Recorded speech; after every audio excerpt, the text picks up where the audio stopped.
hirap, hinilom ng pag-aasa, itinuon sa dakilang lumikha.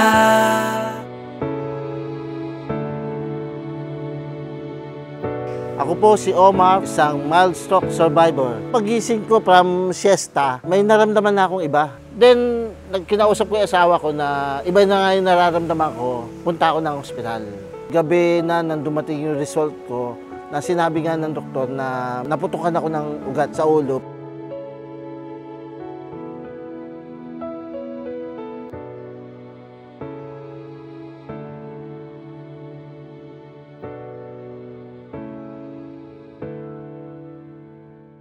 Ako po ay si Imelda Sobrera. Nung ako ay bata, nasunog yung aming bahay at ako ay tinapon kasi ang alam ng aking mga magulang po, ako ay nasunog. Kinuha po ako ng kapitbahay at binigay po ako sa aking mga lola. Hindi ko alam kung sino po yung tunay kong mga magulang. Kaaral na po ako. Sabi po ng lola ko, ibabalik na kita sa tunay mong magulang. Tinanggap po nila ako pero hindi ko po naranasan po yung tunay na pagmamahal ng mga magulang. Naglayas-layas na po ako. Nag-aaral po ako. Hindi po ako umuwi. Ayaw ko po silang makita. Pinamumuhian ko talaga po sila.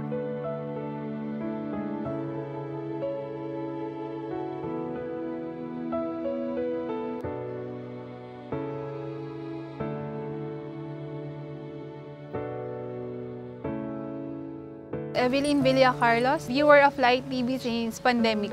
Nung nagpa-process na ako ng police clearance, doon ko nalaman na may hit yung record ko. Na-detain na ako for 2 days. Madaling magsabi na mabuti ang Diyos kasi nasa labas ka. Pero paano mo sasabihin sa mga tao na mabuti ang Diyos kung nakakulong ka? Panag nagabay, ang Diyos ang nagbigay, upang ikaw, ako, tayo. Pangningning tulad tala, buksan puso sa kapwa. Yan ang nais ng Diyos, maging makulay ang mundo. Pangningning tulad ng tala, ngayon ating Pangningnin ang galak at pag-asa ngayong Pasko. #BeTheSpark!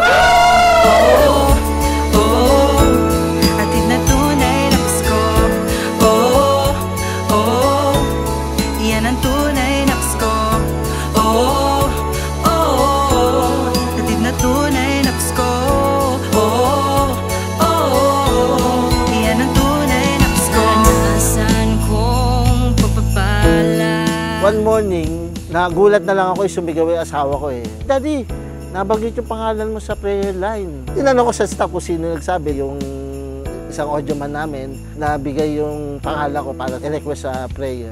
1 month pass, nagulat din yung doktor ko sa improvement ko eh. Binigyan ako ng clearance after ko ma-mild stroke. May naalala ko isang Bible verse eh. Yung sinasabi na maging ilaw at asin tayo ng mundo. Sa atin dapat talaga nagsisimula yung ibahagi natin yung salita ni Lord.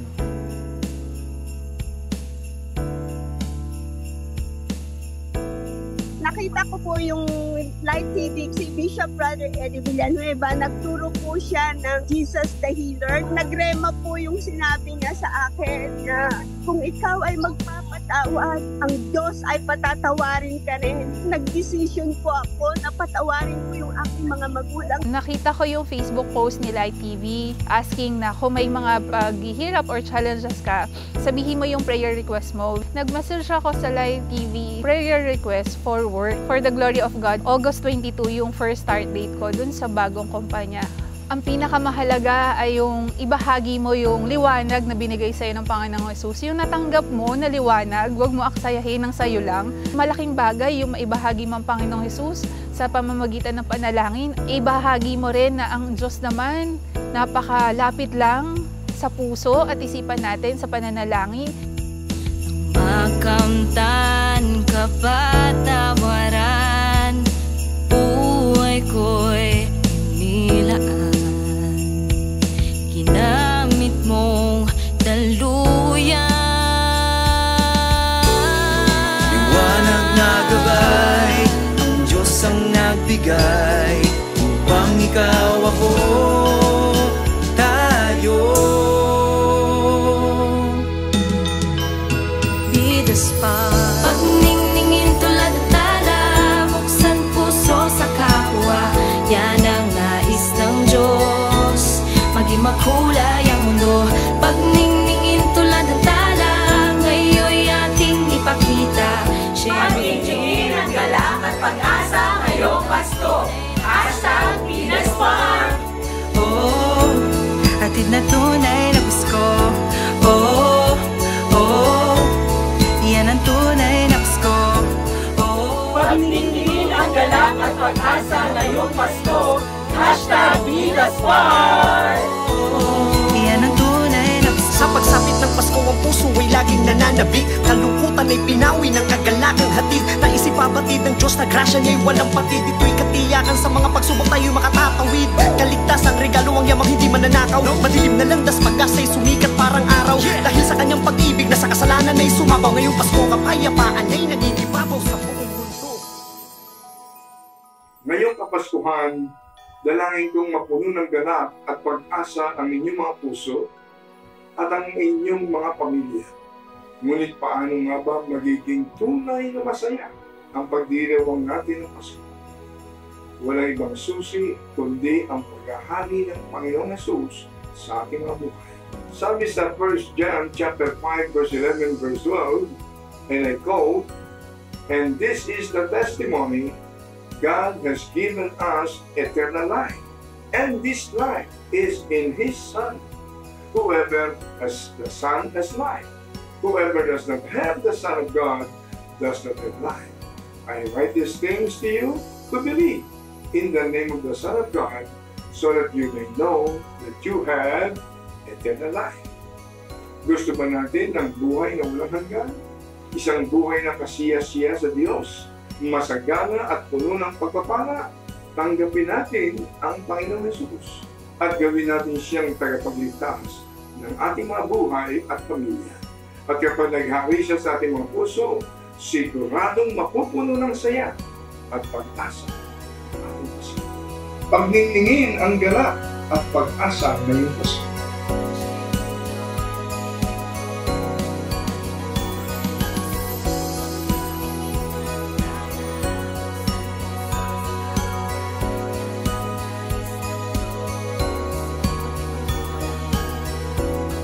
Pagningningin ang galak at pag-asa ngayong Pasko.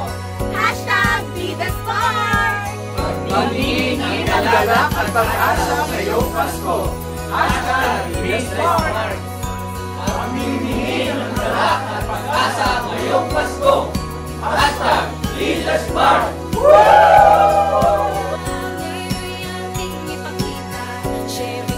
Pagningin ang galak at pag-asa ngayong Pasko.